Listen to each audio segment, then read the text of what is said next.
Assalamualaikum warahmatullahi wabarakatuh dan salam sejahtera. Hari ini kita akan belajar tingkatan 5 bab 1, kemunculan dan perkembangan nasionalisme di Asia Tenggara. Di bawah tajuk kecilnya birokrasi barat di Asia Tenggara dan birokrasi barat di Thailand. Baiklah, sebelum cikgu nak mengajar, cikgu nak minta semua guru dan pelajar-pelajar untuk subscribe video cikgu ni agar cikgu boleh menambah lagi tajuk-tajuk yang lain. Ciri-ciri umum sistem birokrasi barat di Asia Tenggara. Ada 5 ciri yang utama. Yang pertama, pusat pentadbiran diwujudkan hasil gabungan wilayah-wilayah kecil. Pusat pentadbiran diwujudkan hasil gabungan wilayah-wilayah kecil. Yang kedua, Gubernur Jeneral sebagai ketua pentadbiran pusat ataupun Gubernur Jeneral sebagai ketua dalam pusat pentadbiran. Yang ketiga, Undang-Undang Barat diwujudkan. Yang keempat, Biro iaitu jabatan mengetuai pentadbiran tempatan.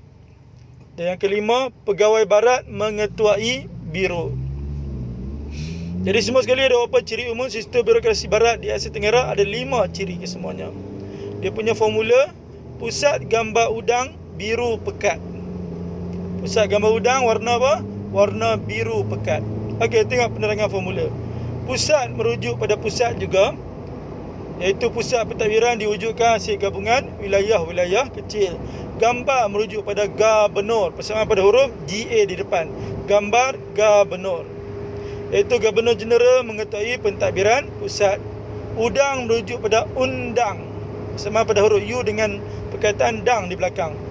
Undang, iaitu Undang-Undang Barat diwujudkan.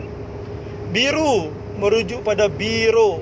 Apa maksud biro? Jabatan mengetuai pentadbiran tempatan.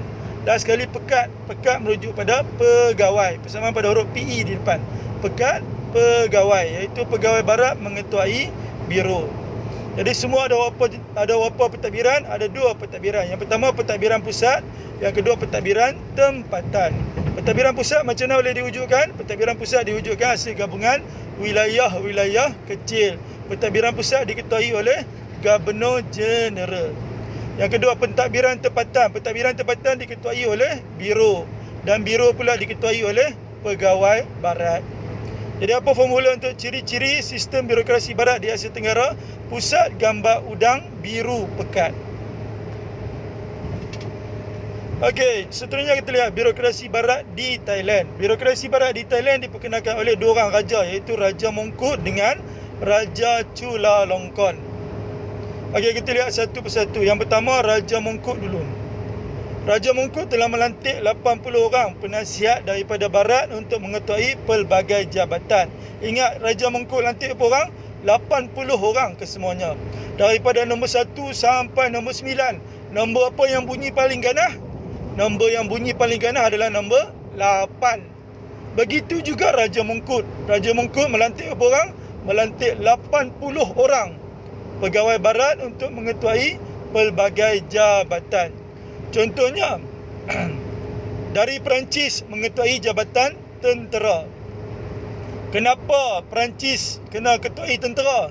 Tak boleh ketuai jabatan lain? Sebab bila disebut Perang Cis, ada 2 sebutan kita sebut.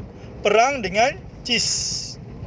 Jadi negara apa yang suka berperang? Negara apa yang bila kita ajak berperang dia akan sebut Cis? Negara Perancis. Disebabkan negara Perancis ni suka berperang, jadi dia kena mengetuai jabatan apa? Jabatan ketenteraan. Jadi jabatan ketenteraan diketuai oleh negara Perancis. Ingat tak? Perancis mengetuai jabatan apa? Jabatan tentera. Okey, bila disebut tentera, tentera lawan dia apa? Ini perkataan berlawanan tak? Pendek lawan dia tinggi. Gemuk lawan dia kurus. Jadi tentera lawan dia polis. Polis pula daripada negara Britain. Selain menasihati jabatan polis, Britain juga menasihati jabatan keuangan. Kalau tentera lawan polis, polis lawan custom. Dan last sekali, USA mengetuai jabatan custom. Cikgu ulang lah. Perancis jabatan apa? Jabatan tentera. Tentera lawan dia polis. Polis dari mana? Britain. Dan polis lawan custom. Custom daripada mana? USA. Jadi Raja Mongkut melantik berapa orang? 80 orang pegawai barat untuk mengetuai pelbagai jabatan. Contoh, jabatan tentera daripada mana? Tentera daripada Perancis. Tentera lawan polis. Polis daripada mana? Britain. Dan last sekali, polis lawan custom. Custom daripada mana? USA. Jadi semua ada berapa jabatan? 3 jabatan utama. Tentera lawan polis. Polis lawan custom. Tentera daripada mana? Perancis. Polis daripada mana? Britain. Dan custom daripada mana? USA. Selain mengetuai jabatan polis, Britain juga menasihati keuangan.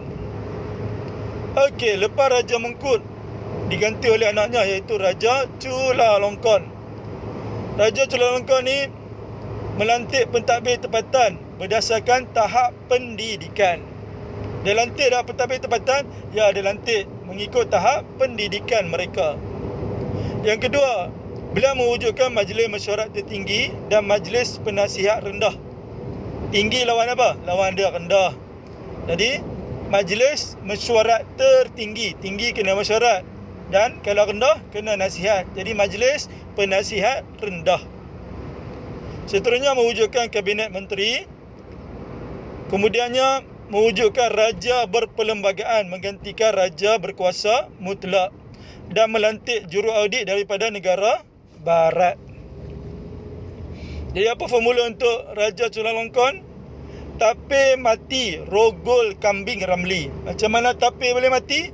Dia mati sebab dia rogol kambing ramli. Okey, tengok penerangan formula. Tapir merujuk pada pentadbiran. Pentadbiran berasal dari perkataan takbir. Cikgu ubah menjadi tapir. Jadi tapir merujuk pada pentadbir, iaitu pentadbiran. Pentadbiran tempatan dilantik mengikut tahap pendidikan. Mati ada 2 sebutan. Dulu. Merujuk pada majlis, persamaan pada huruf MA di depan. Dan T merujuk pada tinggi, iaitu tertinggi. Jadi Majlis Mesyuarat Tertinggi. Kemudiannya rogo merujuk pada rendah, persamaan pada huruf R di depan. Jadi kalau rendah, Majlis Penasihat Rendah diwujudkan. Kambing merujuk pada Kabinet Menteri diwujudkan. Dan Ramli merujuk pada Raja, iaitu persamaan pada huruf RA di depan. Raja Berperlembagaan menggantikan Raja Berkuasa Mutlak. Jadi apa formula untuk Raja Chulalongkorn? Tapir mati, rogol kambing Ramli. Tapir itu merujuk pada pentadbiran tempatan mengikut tahap pendidikan. Mati, tu merujuk pada majlis, T itu merujuk pada tertinggi. Jadi Majlis Mesyuarat Tertinggi diwujudkan. Rogo merujuk pada rendah, iaitu Majlis Penasihat Rendah diwujudkan. Kambing merujuk pada Kabinet Menteri diwujudkan. Ramli merujuk pada Raja Berperlembagaan menggantikan Raja Berkuasa Mutlak.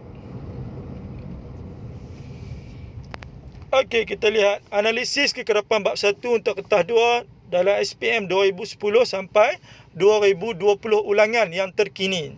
Cikgu lupa tulis di situ nah. Bukan setakat 2019 aja analisis ni cikgu buat. Tapi analisis ni cikgu buat sehingga 2020 ulangan. Okey, tengok yang warna oranye tu adalah SPM sebenar, warna kelabu bawah tu adalah SPM ulangan. Baiklah kita lihat yang SPM sebenar dulu yang warna oranye. 2010 tak naik, 2011 naik essay, 2012 naik struktur, 2013 naik essay, 2014 naik struktur, 2015 tak naik, 2016 naik essay, 2017 tak naik, 2018 naik struktur, 2019 naik essay. 2020 berkemungkinan yang sangat besar akan naik dalam soalan struktur. Jadi tolong bagi perhatian semua tajuk-tajuk di bawah bab 1 tingkatan 5 ini. Baiklah kita lihat SPM ulangan yang warna kelabu bawah tu. 14 ulangan naik struktur, 15 ulangan naik essay, 16 ulangan naik struktur, 17 ulangan naik essay, 18 ulangan tak naik, 19 ulangan tak naik, 2020 yang baru ni pun tak naik. Bagi pelajar yang nak ambil SPM pada tahun 2020 ni, tolong bagi perhatian yang sangat-sangat untuk tajuk bab 1 ini. Kerana apa? Kerana akan naik satu soalan di dalam SPM sebenarnya untuk kertas 2. Jadi tolong bagi perhatian semua tajuk di dalam bab 1 ini. Okey, seterusnya kita lihat analisis kekerapan tajuk kertas 2 dalam SPM 2010 sampai 2020 ulangan yang baru ni. Tajuk apa kita belajar tadi? Birokrasi barat di Asia Tenggara dan birokrasi barat di Thailand. Okey, untuk dua tajuk tu, setakat lah ni dalam SPM sebenarnya baru 2 kali je ditanya birokrasi barat di Asia Tenggara, iaitu 2013 dengan 2018. Namun pada tahun 2018 hanya tanya birokrasi barat di Indochina. Bermaksud birokrasi barat di Thailand dah ditanya ke belum? Ya, belum lagi ditanya. Jadi tolong bagi perhatian yang sangat-sangat untuk tajuk birokrasi barat di Thailand. Kerana apa? Kerana berkemungkinan yang sangat besar pada tahun ini akan ditanya satu soalan tajuk birokrasi barat di Thailand. Manakala SPM ulangan baru 3 kali naik, iaitu 2014 ulangan, 2015 ulangan dan 2017 ulangan. Baiklah, kita lihat contoh soalan struktur. Markahnya 244. Okey, kita lihat satu persatu. Mula-mula kita lihat soalan A dahulu. Soalan A ditanya, namakan 2 orang tokoh yang telah membawa perubahan dalam pentadbiran di Thailand. Ya, yang membawa perubahan pentadbiran di Thailand, 2 orang raja yang memperkenalkan. 2 orang raja, iaitu Raja apa? Raja Mongkut dengan Raja Chulalongkorn. Baiklah, tengok di ruangan jawapan soalan struktur ni ada nombor 1 Roman, 2 Roman tak? Ada. Jika ada nak jawab macam mana? Jawab terus ya. Jadi 1 Roman tulis terus Raja Mongkut, 2 Roman tulis terus Raja Chulalongkorn. Okey, soalan B ditanya, jelaskan sistem birokrasi barat yang diperkenalkan oleh tokoh di soalan 1A. Apa kehendak soalan? Birokrasi barat. Tokoh soalan 1A tadi siapa? Raja Mongkut dengan Raja Chulalongkorn.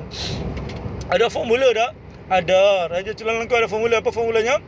Tape mati rogol kambing ramli. Okey, tengok soalan struktur ni. Ada nombor 1 Roman, 2 Roman tak di ruangan jawapan? Tak ada. Jika tak ada, nak jawab macam mana? Jawab dalam bentuk ayat. Setiap ayat wajib ada pembuka. Jadi ambil balik pembuka kat soalan.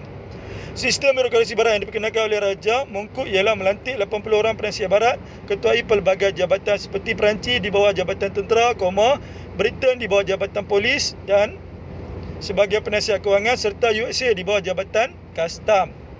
Macam mana nak mulakan Raja Chulalongkorn pula? Menggunakan perkataan manakala. Manakala Raja Chulalongkorn pula melantik pentadbir tempatan berdasarkan tahap pendidikan. Titik. Kedua, majlis mesyuarat tertinggi dan majlis penasihat rendah diperkenalkan. Ada lagi tak Raja Chulalongkorn? Ada lagi. Ingat balik formula. Apa formulanya? Mati rogol kambing ramli. Tapi mati rogol kambing ramli. Ya. Kambing tu apa? Kabinet menteri diwujudkan. Dan ramli tu apa? Raja berperlembagaan diwujudkan menggantikan raja berkuasa mutlak. Okey, soalan C dia tanya, pada pandangan anda, mengapakah kita perlu mempertahankan negara kita daripada dijajah semula? Apa kehendak soalan? Mengapakah merujuk pada sebab. Sebab kita perlu mempertahankan negara kita daripada dijajah semula. Okey, tengok di ruangan jawapan. Soalan struktur ni ada nombor 1 Roman, 2 Roman tak? Tak ada. Jika tak ada, nak jawab macam mana? Jawab dalam bentuk ayat. Setiap ayat wajib ada pembuka. Jadi ambil bilik pembuka kat soalan.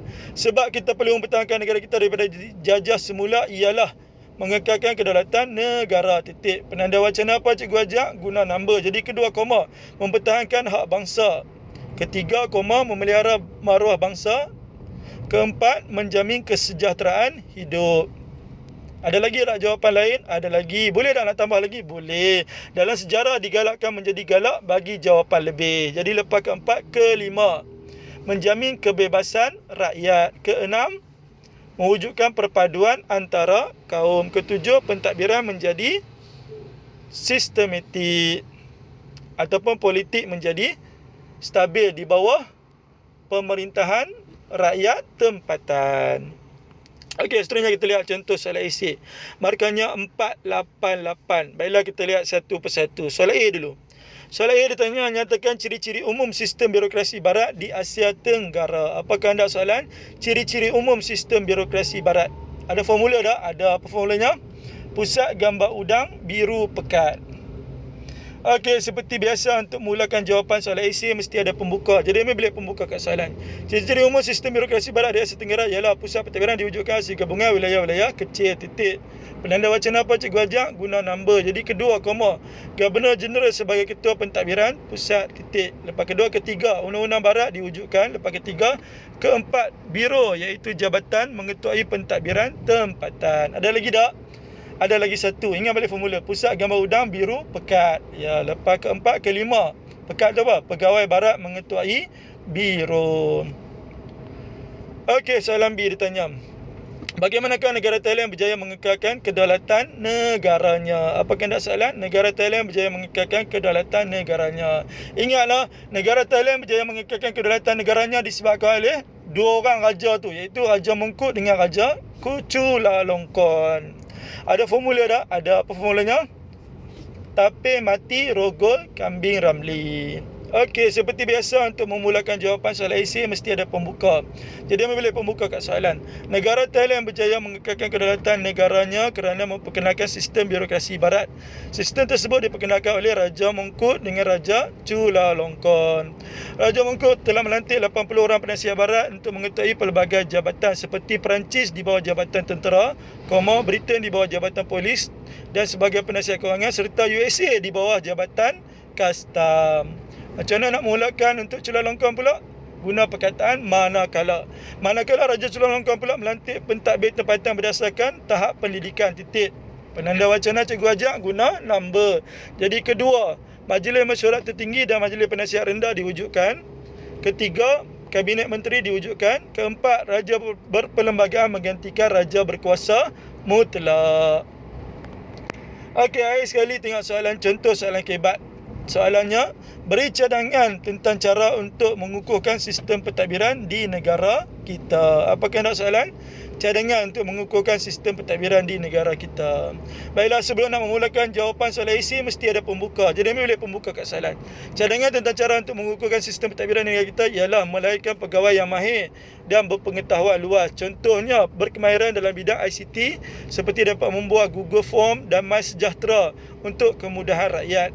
Uraiannya, hal ini dapat memudahkan segala urusan pentadbiran dalam negara. Last sekali kesannya, pentadbiran sesebuah jabatan dapat berjalan dengan lancar. Ingatlah, untuk soalan kebat yang cikgu ajak di ruangan jawapan mesti ada 4 perkara. Yang pertama, kena ada isi. Yang kedua, kena ada huraian. Huraian bermula perkataan hal ini. Yang ketiga, kena ada contoh. Dan yang keempat, kena ada kesan.